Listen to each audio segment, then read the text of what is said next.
Why don't we jump into this? Yeah, hell yeah. Actually, I rewatched. I honest to God, I watch this fight all the time anyway, but I rewatched it. And I Yeah, was like, I'm gonna write down some questions because I yeah. was like, I got one of the dudes in the room ready to go, ready to watch this. But um, maybe we can start off. So the fight, Sean Gannon, Kimbo Slice. Sean Gannon. Now, what was your relation to him as far as like setting up this fight? So I managed Sean. I think he was 1-0 as a pro. He had fought. We've been friends for a while. So Sean, very unique dude. A lot of people don't know. He was a member of what they call Mensa, which I wouldn't know anything That's about. like you need like an IQ level of like 100 and whatever 130 or something. Sounds stupid about it. Yeah. Nothing that I have to worry about. Yeah, right. I hear you. Super bright guy. Just a really good dude. And then from fighting, I mean, he was a black belt in judo. He had really good jujitsu, and he was a heavyweight Golden Gloves champ. So he was probably, I don't know, 280 when he fought Kimbo, maybe 270, somewhere around there. He's a big boy. Yeah. And he had this tremendous background, and he's a Boston cop, and he was just a fun guy to deal with. We had a lot of fun. We had a lot of laughs over the years. He was a real interesting guy.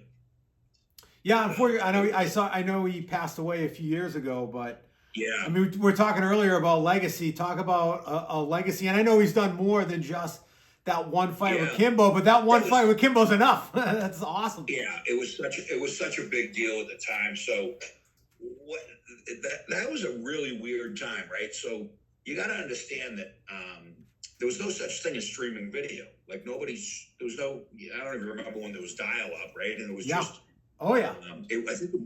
I think it was just after dial-up, and they actually had internet. The speeds were terrible. Excuse me, and you would click on something, and it would take forever to load. You get however long it would take. Sorry about the cat here. No, you're good. Little kitten. Hey, Stinky. He's 12-week-old, so this is his first day here, first full day today. Oh wow! But yeah, that cat's gonna be glued to you. That's it. It's like you either get the cat that's glued to your side, or you don't see him for 3 days. Yeah, no, I got 3 dogs, and he's hiding out from them. Oh yeah. We'll walk to the other room. Yeah. So he's pretty happy. He's really a sweet cat. I got real lucky. But so there was no such thing as streaming video, right?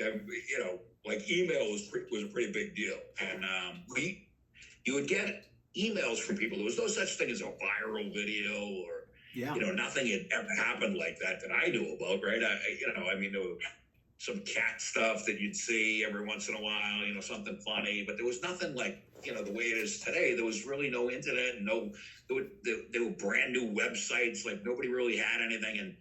And so you would get email from somebody. That's where you got everything. There was no such thing as searching the internet, right? And going down a rabbit hole and finding out all kinds of stuff. There was no content anywhere. You couldn't go on YouTube. I mean, I guess maybe you could. I don't even remember. Like, there was no place to search for video. Like, it's in its infancy. No such thing. Yeah. Yeah. So we get this video. I don't know who sent it to who, but I sent it to somebody, and then Sim sent it to somebody else, and like our whole MMA community was sending it around. Like Dana had it, and all of our friends, all the guys in MMA, all the coaches, we all sent it to each other. And it was the video of Kimbo fighting that guy in the backyard. Yeah. And he had that big cut over his eye, and it looked like his eyeball was hanging out. Oh, yeah. You saw that, right? Oh, yeah. Yeah. That was the best. That Kimbo put his hands down and let him hit him as hard as he could. Yeah. And there were no other videos. That was like the first one we saw on Kimbo. So, we see this video on him. We don't know who he is. We don't know anything about him. And Gannon says, he goes, I'd love to fight that guy. Gannon's a Boston cop, right? Yeah. So I said, what are you talking about? I mean, who the hell is he? Like, we don't know anything about him. And he's like, yeah, I want to fight him, you know. But I was like, I don't know what to tell you. I don't know anything about him. And then, like, this video really went viral in the MMA community, right? Everybody involved, and it made it on.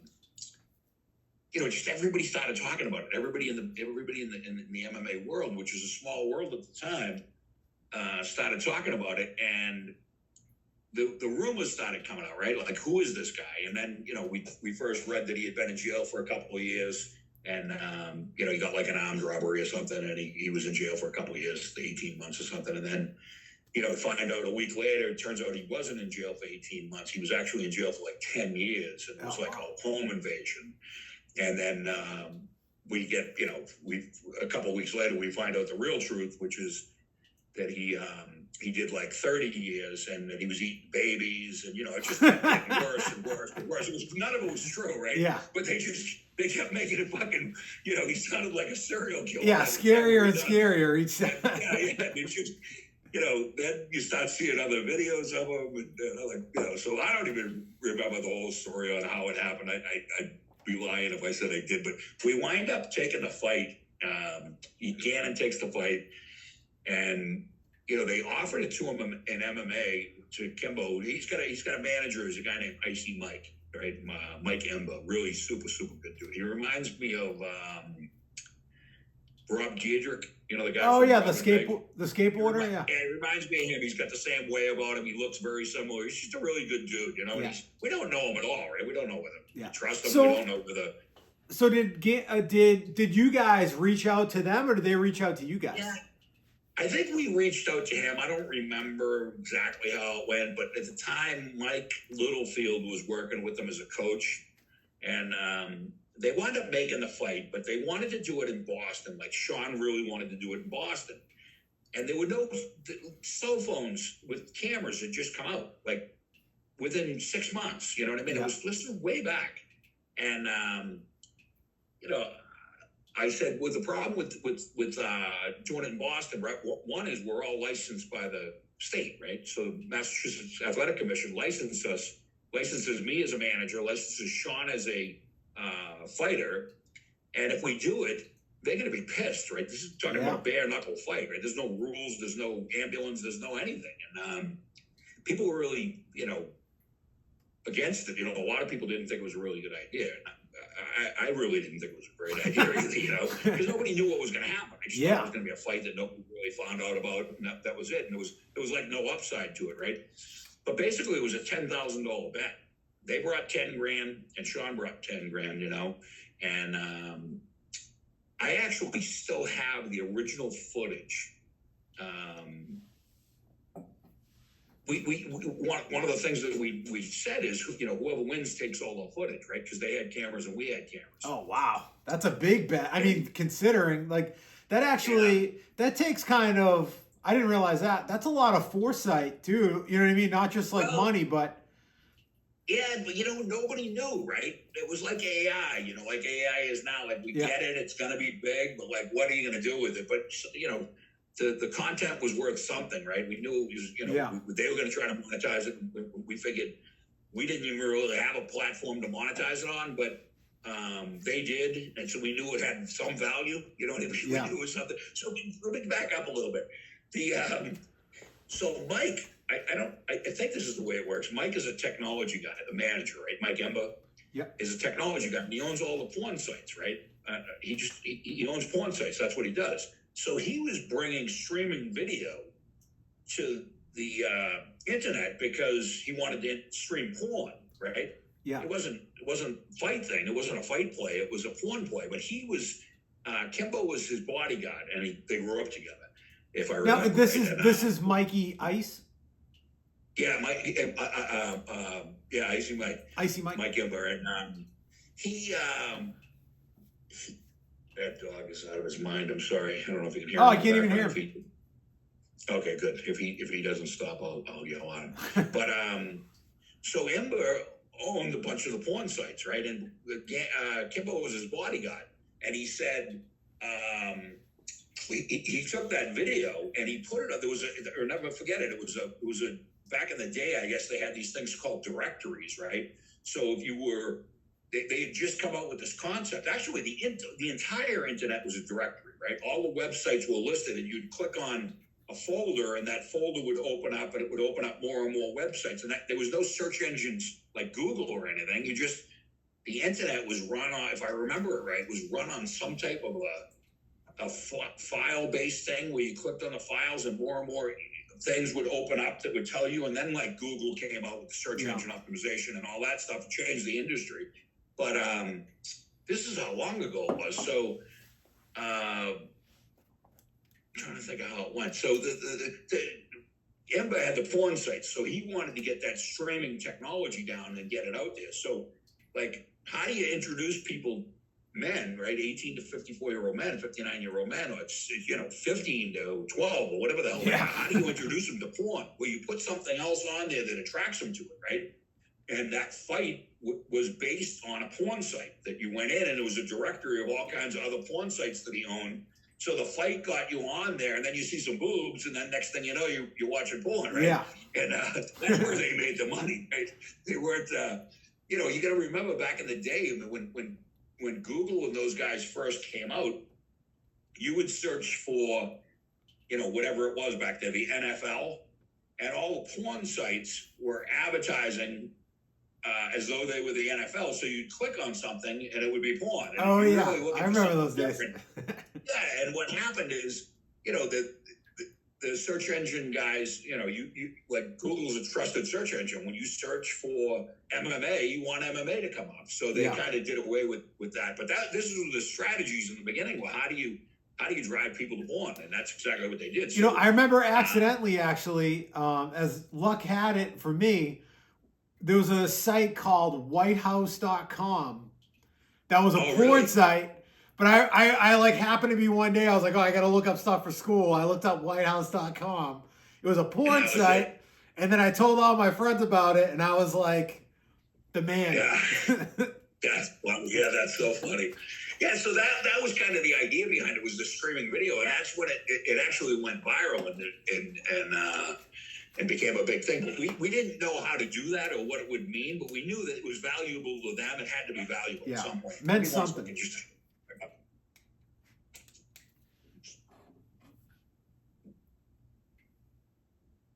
Sorry about that. No, you're good. So, we knew it had some value. So long story short, we get there, it's in a warehouse. I told him, Sean, I didn't think it was a good idea to do it in Boston. And then somehow we came up with the idea, and I don't know, Mike Littlefield and those guys came up with the idea to do it at this guy, Matt Santos, who's a great jiu-jitsu guy, good friend. He's been in the game forever. He was one of the original jiu-jitsu guys, and he's been doing it for 30 years or so. He's a real super, super nice guy. He actually fought a little bit too. But he had this warehouse in Providence, Rhode Island. And, sorry, the cat.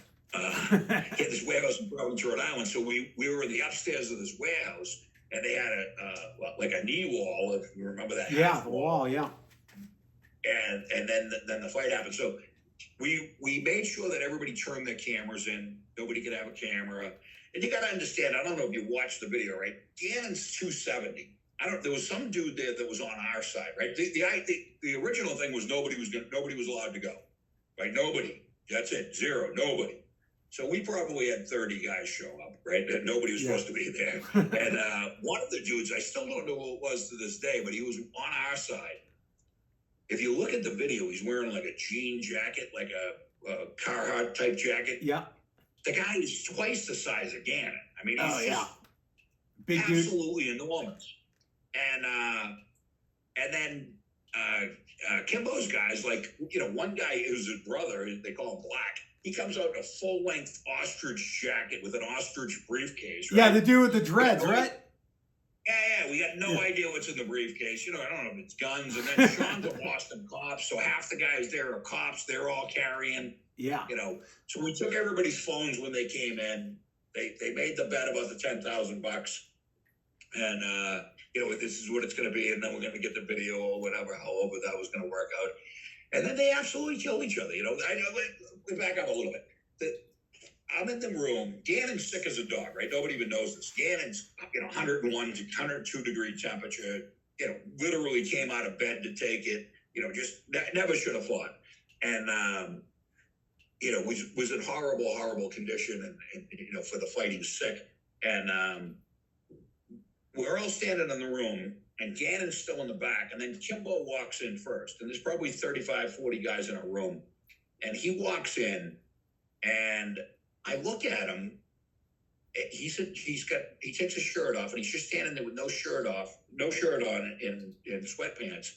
And I'm looking at him, and I'm thinking to myself, if this guy wants to kill everybody, there's nothing we can do, right? And there's some trained guys in there, some fighters in there, and he was so intimidating. It was incredible. And he was standing in front of me, and I was watching him pace back and forth like an animal, look like a cage animal. I'm like, this guy is savage. It's going to be incredible. So then Gannon comes out, and then you saw what happened, right? Yeah. The whole fight turned. They were pretty even for the first couple of things. One of the things that when we were negotiating with them, right, we were like, well, what are the rules? And they're like, no rules. And we're like, well, there's got to be something rules. You know what I mean? What can you bite? Can you eye poke? Can you? And they're going back and forth about that, and they decided that they didn't want any rules. What they really wanted was Broughton rules, right? So I think that's how they say Broughton boxing, which is like old English boxing, where you stand up and everything boxing with your hands is legal, but it's just bare knuckle. But they didn't think you should be able to elbow. They didn't think you should be able to take each other down. They didn't think you should do submissions. They didn't think any of that stuff. But they didn't. That's not what they agreed to. They agreed to anything. Yeah.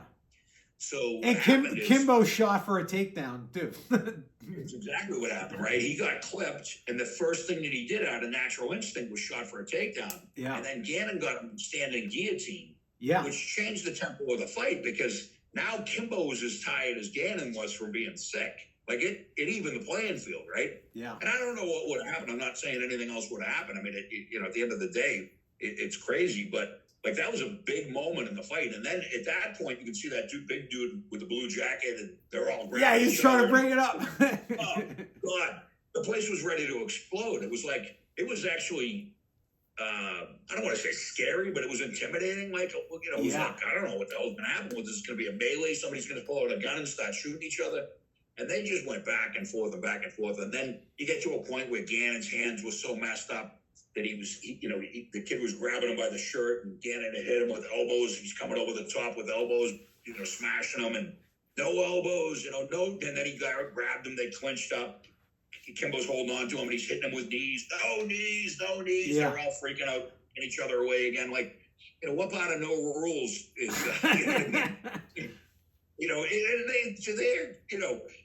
to their defense, like nobody knew. Like, they just nobody knew what really was going to happen, and they were cool. I mean, I tell you what, they were great guys. I'm still friends with them, but good dude, always been really good to me. A straight shooter, always been really upfront with me, and I've dealt with him on a couple of things, and he's always been a real upfront dude. Kimbo, I loved. I thought he was awesome. He was a really good dude.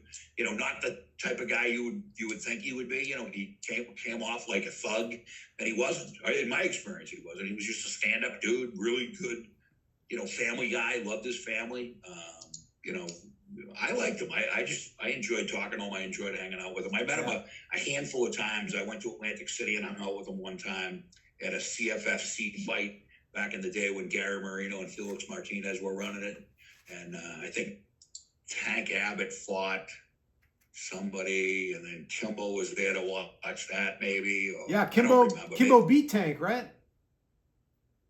Yeah, might have even been that fight that I got a chance to hang out with. Cool. I don't think so, because I don't remember if it was that fight or another one, but it was, I thought he was there to see somebody fight, and then it was going to be, but my recollection is not too good at all that stuff. But it was crazy. The fight was insane. You know what I mean? They killed each other. 14 minutes back and forth. It was just display of hockey. I always this is one question I always had about this fight, because in the video, Kimbo just runs up 3 flights of stairs, and then they're pretty much just going at it. You know what I mean? Yeah, that wasn't the way it happened. Okay. So they were there for a little bit, and then you guys negotiated that like in Yeah, person. they were talking about, no phones. They took everybody's phones because they had just come out with the cameras, and there was a lot of stuff back and forth with that. It was just, it was a while. Gannon made him wait a little bit before he came out, and he was so sick that I was wondering whether he was even going to come out. But he, that's not who he is. He was coming out no matter what happened. Yeah. Right? I had it in my head. I don't know why. I was like, oh, I wonder if this was like a way to get Kimbo tired, like make him go like Ultimate Warrior style, like run up the 3 stairs. No. Like I said, I don't know if it got cut out, but they actually, I think Kimbo made him wait a little bit. And when he was making him wait, I actually thought that he might not come out because he was so sick. I mean, he was really sick, like bad. Yeah. And really? I think, looking back on it, Gannon would have come out no matter what happened, and I've never seen anything like it in my life. The actual noise that it made when they hit each other, that's over a speaker, me sitting down, the body shots and the clubbing, and 285 or, 265-pound guy, 270-pound guy just beating the hell out of each other.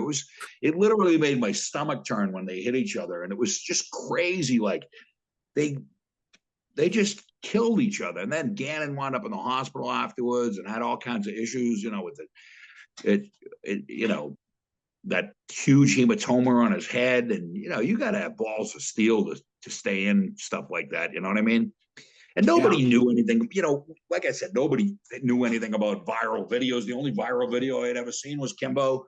We didn't know whether that was going to happen or, like I said, the internet was brand new. So we didn't know what the heck was going to go on. He's such a big dude. It's weird. Like a big dude, but a big dude that ripped too. He had like muscles on muscles. Yeah. Out of his body. Yeah. And Gannon was the exact. Gannon was the exact opposite. He's just a big. Yeah, he's a big solid dude, but not ripped up like that. No. So 10 grand was on the line for each person. Yeah. And cash. They came with 10. He came with 10, and you walk with 10, and it had nothing to do with the money. I don't think either one of them cared at all. Yeah. I think it was just a way of keeping score, right? Yeah. And now, do you think Sean was? Excuse me. Was, aside from obviously, like you said, they would have probably done it without the money. Was Sean? Yeah.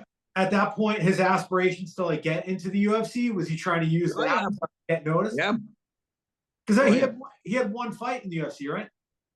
Yeah. So what happened is after the fight, somebody put the video out online, right? And then it became viral like insane, right? I don't think back then they even monetized YouTube, so I don't even think they knew that you could make money on it. So nothing happened. We never made any money from it, but it got, got to be hundreds of millions of views. You know what I mean? I remember that there were a bunch of videos that had over 10 million, at least 100 million views. I mean, everybody saw it. And what happened is I got a call from, we had cell phones back then. We had just got the cameras. I got a call from Dan Rather's executive producer. They wanted to do a story on it. He made the front page of the Herald, right?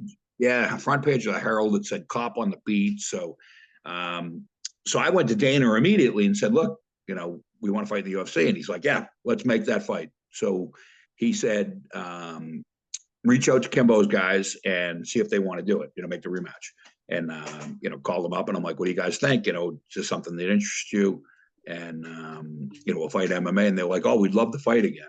I was like, we'll do it in MMA. And they're like, we don't even know what that is. But it was, so like, we'll fight, and then we were like, no, we'll fight, grappling. And like, no, we're not doing that. They wanted the rematch. They definitely wanted the rematch, but they didn't want to do it in MMA. And then we did a deal with Gannon right away. Dana got a deal with us right away in front of Gannon. And when we signed it, it was a really, really good deal at the time, right? It was way more money than a lot of people were a lot of even high level people were making. It wasn't life changing money, but it was a lot of money for the industry, right? It was a lot more than everybody else was getting. And they really didn't want anybody to know what kind of money he was making. And at the time, you would, I don't know if they still do this, but you would see what all the fighters got paid. Because the states would have to be transparent with that stuff. So we're all set, everything's going good. And then I got a call from Joe Silva, who's the matchmaker for the UFC, and the Kimbo thing wasn't going to happen, but we had already signed our contract. And now the whole thing starts getting some really negative press, right? So it had switched from being the coolest thing in the world and whatever to, I think the UFC didn't even want to be involved in it too much at the time, right? Because the UFC was brand new, right? I mean, it was just starting to, now we're involved in as a brand, they're involved with, street fighting, right? I mean, it's not the image they were going for. They've done a really good job of protecting themselves and always keeping it above board and, being, leaders in this thing and saying, we want to stay away from that image. We want to, the original owners had really focused on that as being the attraction. And, Dana and those guys cleaned it all up with, the regulations and everything. And they always did a really good job of, even with the people that they partnered with, they didn't bring in they kept it above the board. They kept the sponsors, all the best sponsors, all the best, they've really done a good job with that. But it started going the other direction and they didn't want to be involved in it. And Joe Silva called me and said, look, we want to get him out of his contract. We don't want to use him. And I was like, I don't know what to tell you, dude. We've signed a contract with you. You owe us a fight. You definitely. So they said, okay, we'll give you a fight. And, it's pretty obvious that it was not a fight that made sense, right? The guy was a wrestler, Sean wasn't, and it was a bad fight. And then they did it at Mohegan for a couple of reasons. One reason is obviously we're from here, and I think the other big reason was because it was a tribe, and they don't release what people get paid. So, I think I don't know if it was just fortuitous that happened for them, but it was. Like I said, it wasn't life-changing money. It was way more than everybody else was getting at the time. It was a dream and an opportunity that. Yeah. That's Sean didn't care. He'd fight anybody. And, we looked at the fight and I told him, we don't have to take anything, right? The UFC, they like you to take everything you put in front of them. They put in front of you, but, we don't have to. I said, the drawback is, this kid's a known commodity, right? We know he does one thing, right? But, his name was Brandon Lee Hinkle. He's a real tough kid. And, but he was, I think if I remember right, he was a little bit small. I don't quote me on that, but I think he was a little bit smaller than Gannon. And it just made sense, like, to get a guy that was, back in the day, you got to remember that everybody was one-dimensional, right? Yeah. There's no mixed martial artists. You were a boxer that came into MMA. You were a wrestler that came into MMA. You were a jiu-jitsu guy that came into MMA. There was no well-rounded anybody. Even the guys that were well-rounded were, I've talked to Rick about it a couple of times. What would happen if we took champions from then and put them with champions today? You know what I mean? Yeah. I think it's a different skill set. And I don't know. I find that really interesting to think about that. Like, what would happen if you put George St. Pierre in with, a top 170 guy, And he's really like the first one that, like, maybe not the first one, but he was one of the first guys that made the well, but Matt Hughes would probably be a better example, right? What would happen if you put Matt Hughes in with and he was as dominant as can be. That's probably a better example. He was as dominant as can be for so many years, and he was a wrestler, right? That kind of learned everything else. And but what would happen if you put him in with Kamaru Usman, a guy that's or Kevin Holland, his Holland 85 or 70. He fought this weekend at 85, but he also he's usually 70, right? Yeah, so those become some interesting questions, right? I don't know. Marcus Davis came in, and Marcus was a straight boxer, right? And he came in and made it to number 6 in the world. He went on a 6-fight winning streak in the UFC. I don't know at 170 being strictly a boxer in today's game whether you would go onto a record like that. I mean, he beat some really top guys too. He's fought everybody. And I'm not diminishing anything that he's done, but I don't think you could just be a boxer and come in today and have anything like the success that he had back then. He became a very well-rounded MMA guy, and he actually has probably more submissions than he has knockouts, which is crazy. But what he'd do is he'd hurt you and then he'd submit you. You get to a point. He does. Nick Diaz. Yeah, it's easy to submit you when you can't see straight. Yeah, Diaz does the same thing to people. He beats them up, and then next thing you know, they're grappling with him, and then it's tough to beat a guy like him. But it's just interesting. I don't know. It was it was a fun time though, and that fight literally was life changing. I've never seen anything like it since. I've never been to anything like it. When it happened, and I invited a handful of people. I invited my brother, and he's like, "Yeah, not my thing. I don't really have any interest in it." But we didn't know what it was going to be, and I'm like, I don't know. Yeah. Even before it happened, I knew that the experience was going to be crazy. Like it was, it's just real as it gets, that thing. They killed each other. They absolutely killed each other. And, it was a 30-second knockdown rule. And, who does that? I know.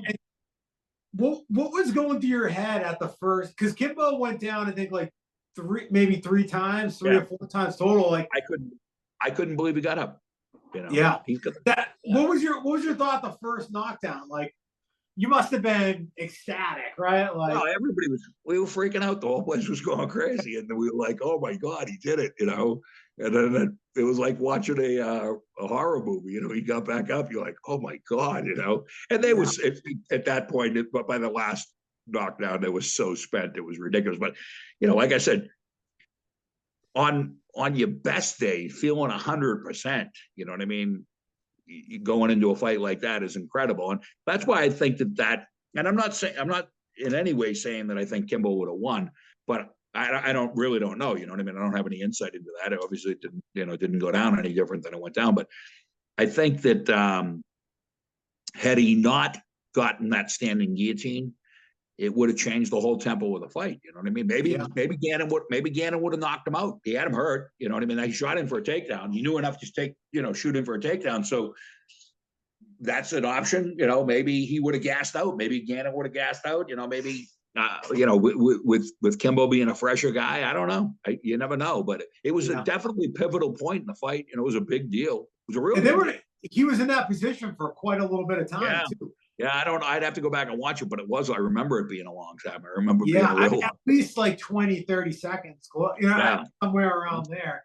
I don't know if he had him real tight, but just the fact that it's a lot. It's a lot, and he didn't know anything about it. He didn't know which way to turn his neck or how to try to get out of it. He didn't, it was all brand new to him, and then everybody going crazy. I literally thought somebody was going to get shot. I was just waiting for somebody to pull out a gun and start blasting it. And that dude, Black, Kimbo's brother, that's what he calls himself, was wearing the full-length ostrich jacket, and he had a briefcase. Well, like, what's in the briefcase? You know what I mean? It was insane. And it was fun. So those dudes turned out to be really, really good guys. I brought Kimbo up we doing the fights before World Championship fighting up at the Shriners back in the day. I brought Kimbo in to do an appearance. So he was doing the Ultimate Fighter show, and the third week of the show was the week that he fought, if I remember right, or whatever it was. I don't know. Don't hold me to that, but I think it was the third week that he fought, and it was the week of my fight. And it had been taped, you know what I mean? And I knew it was the week of the fight because I talked to Dana. And I said, I'm going to bring him in. And Dana's like, yeah, cool. So I called Mike, if I remember right. And I said, I'd love to get you guys to come up and just be a part of the event and, just take pictures with everybody and hang out. You don't have to do anything. You don't have to say anything, But, if you could take some pictures with some people, I think it'd be cool just having you there. And I said, I'll give you $5,000 in cash and I'll fly you up first class.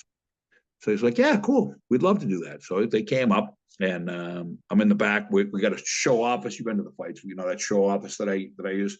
So we're in the show office, and it's before all the stuff. And I said, what are you guys going to do now that the Ultimate Fighter, because it was so big, it was ridiculous, right? And it was the week of that he actually came to the event. So I had him on billboards. I had him, we marketed all out of the fact that he was going to be there. And then everybody saw the fight that week. And then it was a real big deal. So I said to Mike Ember, I said, what are you guys going to do as far as appearances? You're a hot commodity now, everybody's going to want to see you. are you doing that stuff? And he goes, no, I really don't have time to do it. And I said to Kimbo, I said, geez, I'd love to get involved with you in that. You know, I had the management company for years, and I'd love to get involved in just booking your appearances. And he said, how does that work? What do you take? How much money do you take for that? I said, I get 25%. And he said, you're going to get 25% of $5,000. He said, it's not worth my time. And I said, no, I'm going to get you 25,000 an appearance. And he goes, you just paid me $5,000. And I said, yeah, but we're friends. And he goes, we're not that good of friends. So I agreed to do his appearances for him. And we got his first one was, I forget the promotions, but we had Friday night was in Atlantic City at the Fights Live. He was going to go to an event like he had done for me. And I got him 20,000 for that. And I got 25,000 for him to go to a bar the next night in New York City and do an appearance there while they showed the UFC live. And it was like a watch party. Yeah. And we're all set to do it. And then he called me up and he said, listen, I just signed to fight Houston Alexander. And he goes, and this is my whole life right now. He goes, I don't want to do it. I don't want to go to those things. And it was well in advance. He didn't screw anybody or anything. It was well in advance, but he's like, I just want to focus on training and take this serious. And I was like, I just lost 25% to 45,000, you know? Yeah. And we never wound up doing anything together after that. You know, he fought and just took it more serious about the fighting and all that stuff. He beat Houston Alexander, which was, you know, Alexander's a tough kid. Yeah.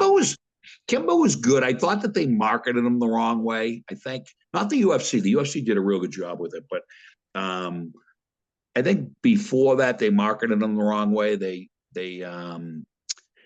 were telling everybody that he was going to beat Chuck Liddell, right? And he was never going to beat Chuck Liddell. Right? They weren't even in the same weight class. And Chuck Liddell was the most famous guy there was at the time. And I think by saying that, they set him up for this huge expectation. And I think he was a great fighter. I think he was tremendous. I think he was really fun to watch, and he had definitely a huge marketability to him, but I don't think he was going to be a world champ. And they were suggesting that he was going to be, right? And by doing that, I think they had to rush him along maybe a little bit more than they could have. You know, like I love Butterbean, right? Butterbean's the king of the 4-rounders. Like that's what they marketed him as. They didn't say that Butterbean was going to go beat, the top guys in the world in 12-round fights. They said he was the king of the 4-rounders. And what they should have done with Kimbo is they should have said, look, we haven't seen a big, scary dude like this since Mike Tyson. Let's see what he does. And they could have got 100 fights out of him. They could have made the public beg for the big fights and get huge money for it. And, just literally giving them bum after bum after bum to build them up and make them into this superstar. And they didn't do that. And then I think the UFC did a really good job with him, putting him on that show and kind of bringing him in. I don't know if you remember when he came into the show and, they had a special contestant, and then he came in and the whole room just looked at him, and, everybody looked at him with contempt. I mean, I don't know about everybody, but, as a group, they were pretty pissed off that they had spent their whole lives in mixed martial arts and trained as much as they did. And this guy's coming in off the street, basically, getting a shot. And a lot of guys didn't feel that he deserved it. Right. And he did, he did well. And he lost to Roy Nelson, who won the show. And he have a great career. There was some good fighters on that season too. I think Matt Mitrione was on that. Yeah, I was just going to say, Matt Mitrione was great. I loved watching that kid. He was fun. Yeah. So I like I said, the UFC, kind of made his stardom, 10 times brighter, right? Because that Kimbo thing was, people don't even know that it's other. There's so much viral shit. Nobody's going to sit down and watch a 13, 14-minute fight. You can't get, you know what I mean? That's why MMA has done so well. Like that's one of the big drivers in this thing is, you get scheduled 3 5-minute rounds. Like the worst case scenario is you have to watch for 15 minutes. Yeah. Kids can't watch boxing matches. You got to sit.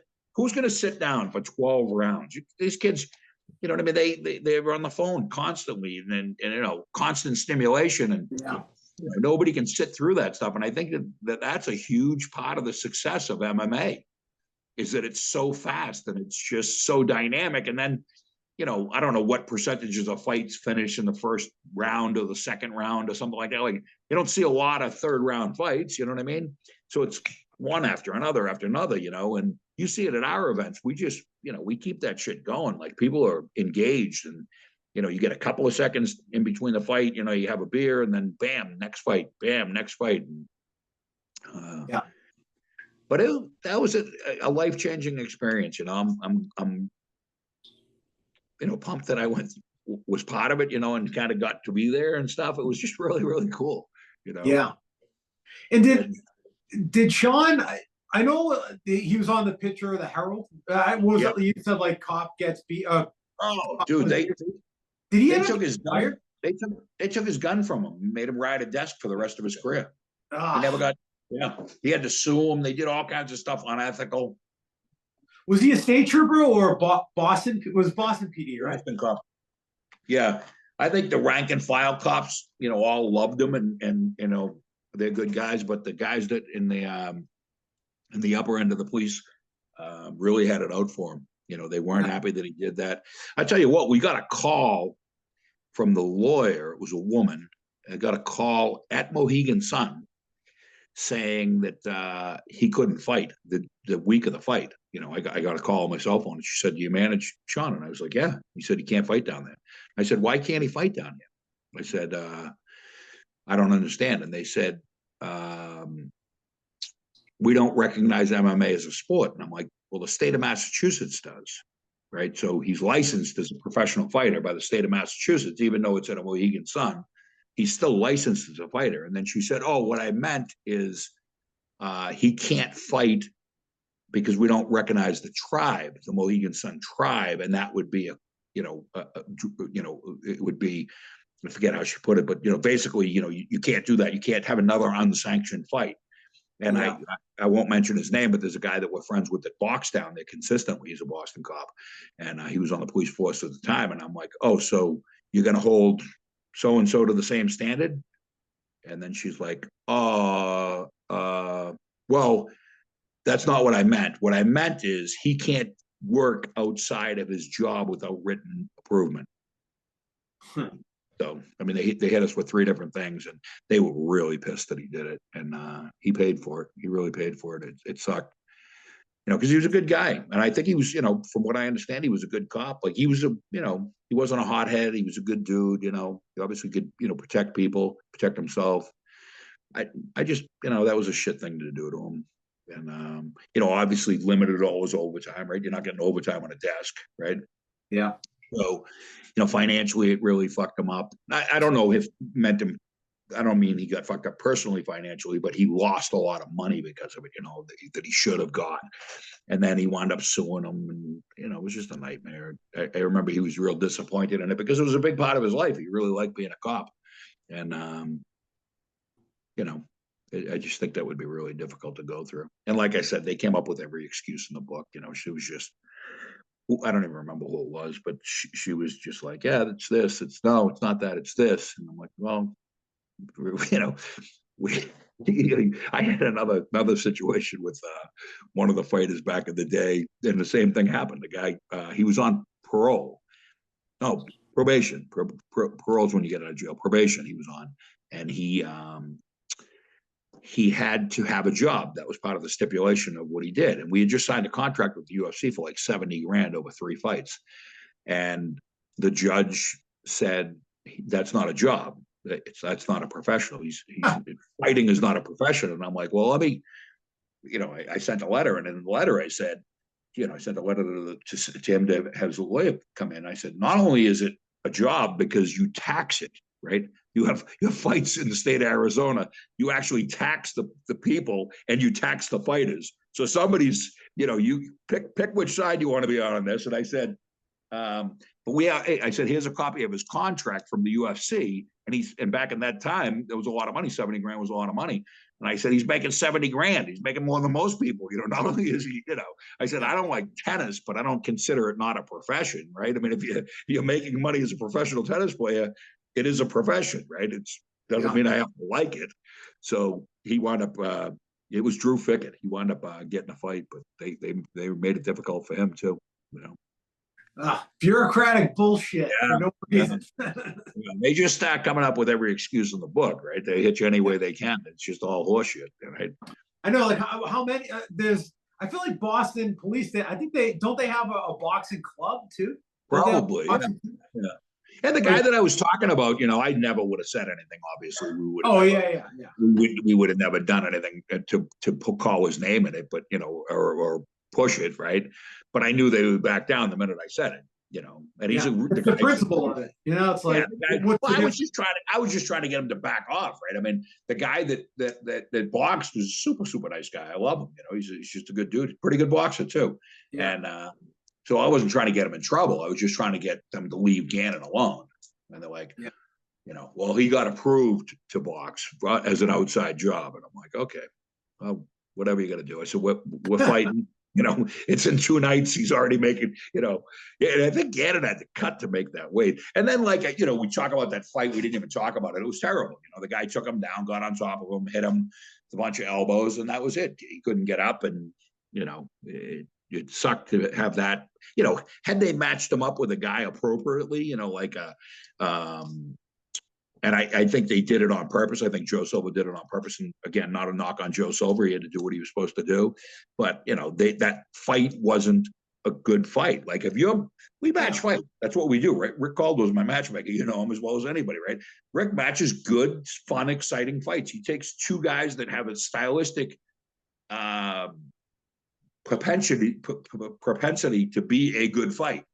Like we match up fights that, it wasn't like Sean had been in the UFC forever and that was the next logical step, that we had to fight a guy of that caliber and that style. And it was just a matter of progressing up the chain. They could have put him in with anybody.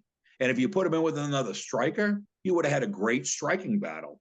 You know what I mean? There was no reason for it, right? And I'm not mad at Joe. He was doing what he had to do, but they didn't want him in that contract anymore. There was such bad press on it that, I don't know who over there didn't want it, but I know Joe did, right? I'm positive Joe Silva didn't want it because he told me. And so, again, not a knock on anybody, but, they said, well, you got to be able to beat anybody, which you do. If you're at the next level, you need to be able to beat everybody. But it was still so new that there's guys that you could have matched him up with that you would have got an incredible fight out of, and you would have had Gannon for a bunch of fights if you match him up with the right guy. And I'm not saying guys that he can beat. I'm just saying guys that will stand and engage in his discipline, right? Because that's what gives you fun fights, right? Sometimes you put 2 wrestlers in with each other and they wind up killing each other standing up because they can't take each other down. I mean, there's fights that just don't make sense, and that didn't make any sense to me. You know what I mean? It's just, why would you put him in with a guy that's going to take him down and try to stall? And I keep saying not a knock on him, not a knock on Brandon Lee Hinkle either. He's a wrestler. That's what wrestlers do, and he did it, and he did it wonderfully. He had a good game plan. He executed. He implemented it perfect. You can't take anything away from Brandon either. That's what he does, right? He's a wrestler. So, he brings it out and then he busts you up. And that's exactly what he did. That's exactly what he was supposed to do. But why? I don't know. I would have loved to have seen Sean with another striker, right? I mean, we would have had a really good, fun stand-up battle again. And we could have done that a bunch of times and have him go through the division of guys that are strikers and then move him on to more other type discipline guys that he might not be as strong as. So, and again, they have to do what they think is right? They whatever they want. It was a bad scene. Like it got some really negative press, and remember that. So it just is what it is. But I would have loved to have seen him get in with some guys that could stand and bang with him, because he was fun, man. That's what he did. He's a big punch. He's a southpaw, right? People, he's a big, solid, tough kid. And I actually have all the videotape. But we talked to a guy. You ever see? There's a movie back in the day. It was called 15 Minutes with Robert De Niro.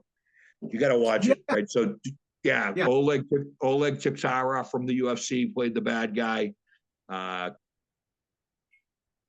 What's the guy's name? Ed Burns. Oh yes, from Saving Private Ryan and Kelsey. What's the guy's name? Kelsey. He's the Frazier. Kelsey Grammer.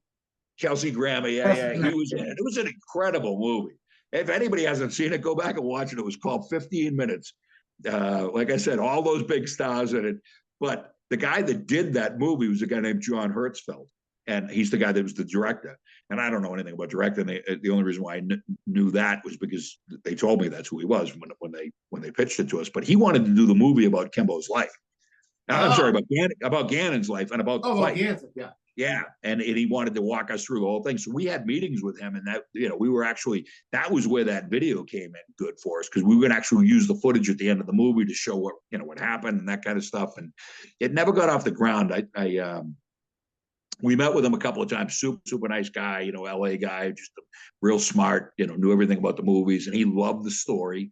And he said, I want to do it. I want to be part of this. And then we had talked about doing something with Kimbo about the story about his life. It was, they did the right thing. They never talked about Sean again, right? They kind of put that thing away. And, I think Sean didn't get the credit that he kind of deserved in that. I thought it was a big part of the story, and, his only loss and blah, blah, blah. And I get it. I don't know whether I would have been telling everybody that he lost that fight, but it was such a big fight. It was such a crazy experience, and maybe a missed opportunity on marketing, to show how tough Kimbo was, right? I was gonna say, it's not like Kimbo looked like a slouch. Yeah. It was just, I think it would have done him more good than bad. You know what I mean? That was an incredible fight.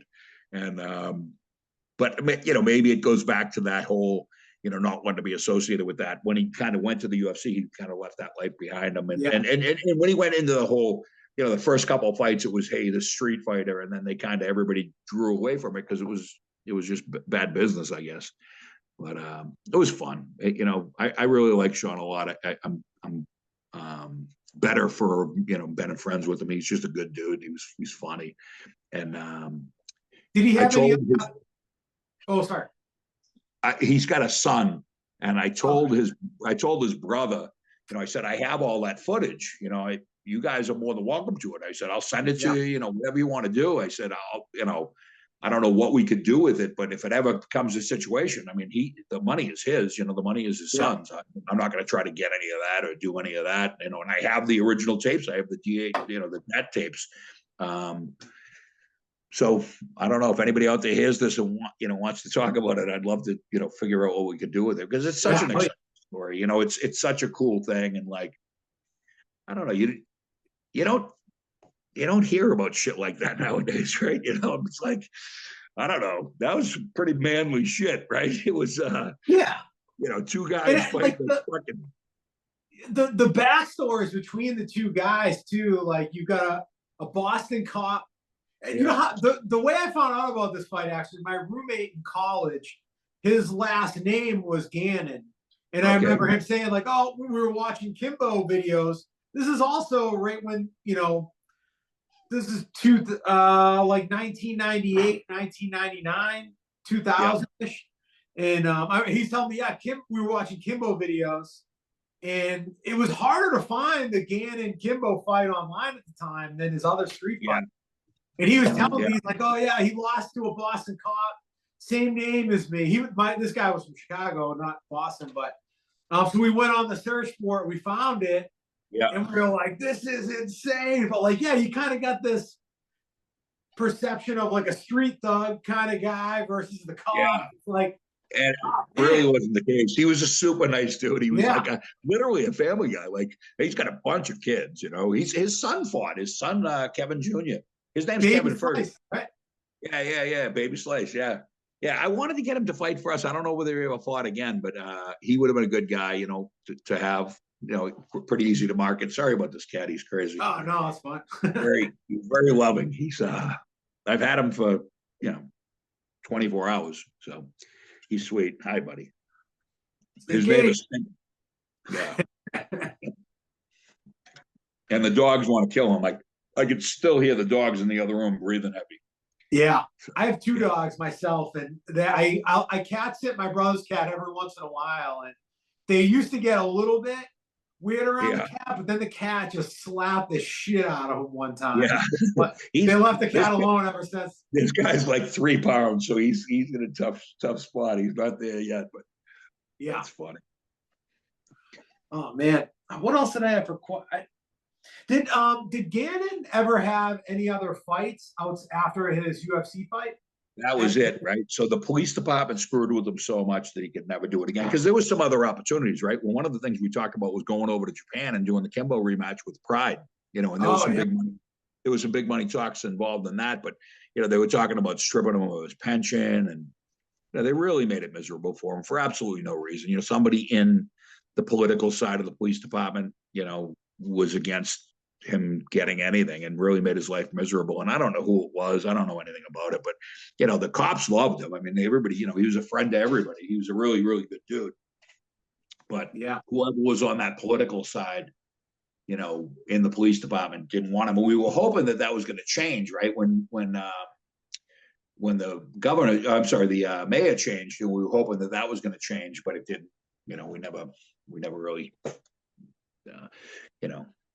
I don't know. Tough. That part of the story is tough. I just hate to see. Sean was such a good dude. And, yeah. Oh, that would have been crazy. A fight in Pride. Yeah.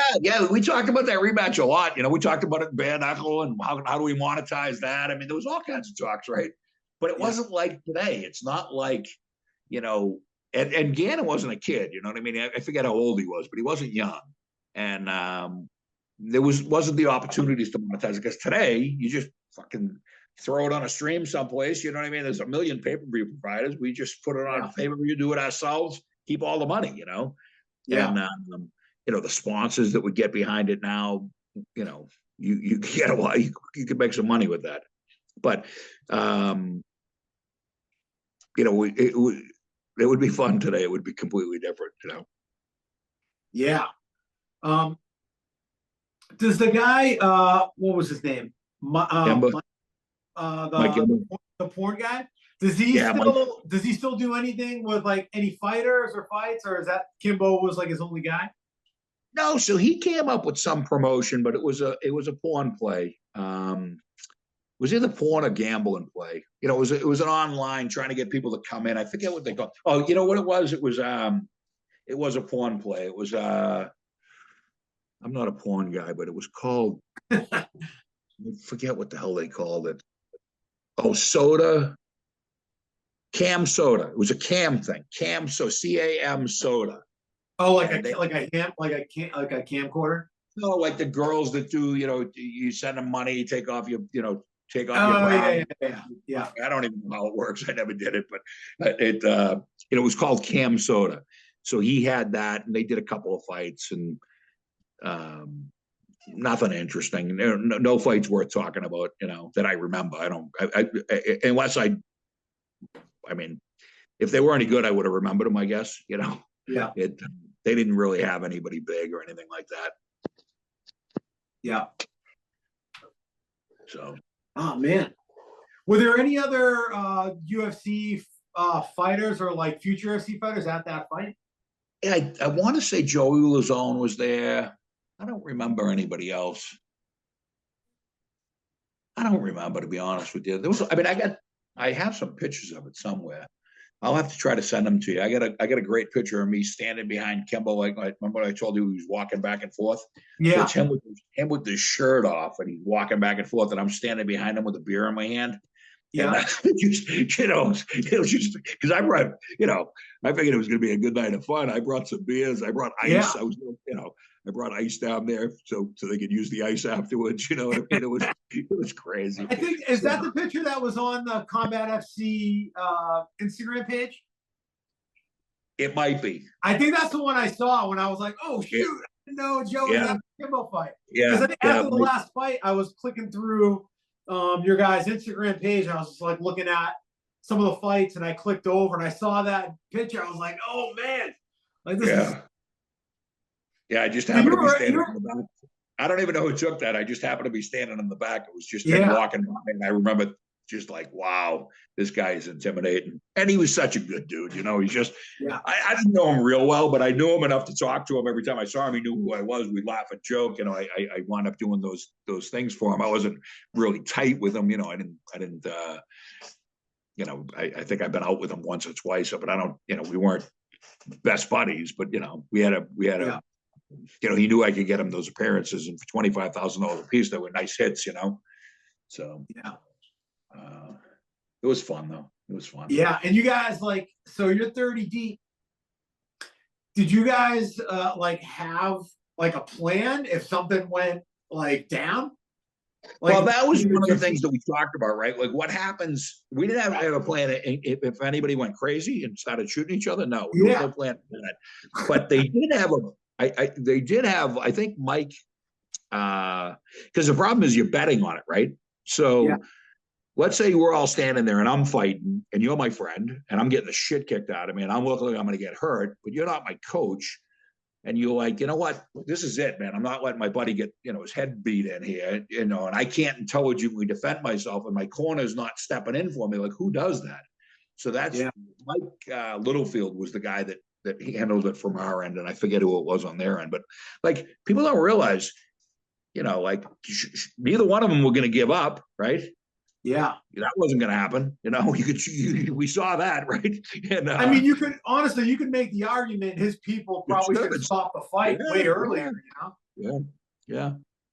And I think it was more exhaustion than being hurt in their defense, and I think they knew that. And I think Sean was just as exhausted as he was. So I don't know. Looking back, sometimes maybe they should have. I don't know. I never really thought about it that much, but I know that that's not in Kimbo and it's not in Gannon, right? No, neither one of those. That's not who they are. Like, most guys would look for a way out. You'd be like, hey, this is it. How much more of this shit do I take? But Kimbo did, he got back up every time. And it was incredible. Like, there was literally nothing. Like, neither one of them had anything left in. Yeah, he was hitting them like this. He was just hitting them, not even that hard. It was just, they weren't doing anything, but they were both so physically exhausted. And again, I don't think it was that Kimbo was hurt that bad. I think he was hurt. I think he was hurt a lot, but it wasn't like he was taking unnecessary blows and he was getting hurt. And, that wasn't the case. So I don't think in that situation I would have stopped it. I think I'd be more worried about him having a heart attack or something, for being so exhausted. But I don't think he was in danger of getting brain damage or anything like that. Yeah. Did Sean have any amateur fights before that? I know you said he had some. I don't remember. He did have. I think he had some amateur fights, if I remember right. It's been such a long time. It's crazy. Yeah. Yeah, because all the other Kimbo fights, they were probably like a minute and a half. He was dropping those dudes, Yeah. I'm sure, like that, like you said, that's what was it, like a 12 minute, however long that fight was. 14 minutes, 14 minutes. Yeah, 13, 14 minutes. Jesus, that's a fight. Yeah, it was good stuff. Yeah, your boy James Murren did good the other night, huh? Oh, hell yeah! Oh, I'm so happy to see that, man. I love James. He's such a good dude. Yeah, I'm hoping he's going to come back. It looks like we're going to be back in February. So I'm waiting to hear from the UFC. Yeah, I'm waiting to hear from the UFC right now on what exactly we're going to do for the year and how many dates we get, and then we'll try to plan to match the dates with them, the boxing commission, and in the UFC, right? So and the venue has to work out, and then the TV has to work out, and then the boxing commission has to agree to it too. So, but we'll know soon. Yeah, hell yeah, yeah. I just saw James the other night. He was I'm in this. It's like a few different rounds. It's like a New England comedy competition. Yeah. And he's friendly with one of the girls that was in my semifinal matchup. Oh, and cool. I thought, he looked good. Yeah, he was doing good, man. James is a good dude. Tough kid. Yeah. And it's funny, he got the submission. He's a striker, I know. I think I said that to you when we were talking. Yeah. I was like, he's gonna knock this dude out. And then he ended up submitting him, but hey, you gotta. Yeah, when's a win, right? You take what comes to you. Yeah, hell yeah. Good stuff, buddy. I'm glad to catch up with you. Joe, I appreciate you telling this story. Anytime. I can talk forever. I got more stories about, I got more stories about MMA. I'm gonna try to think of another.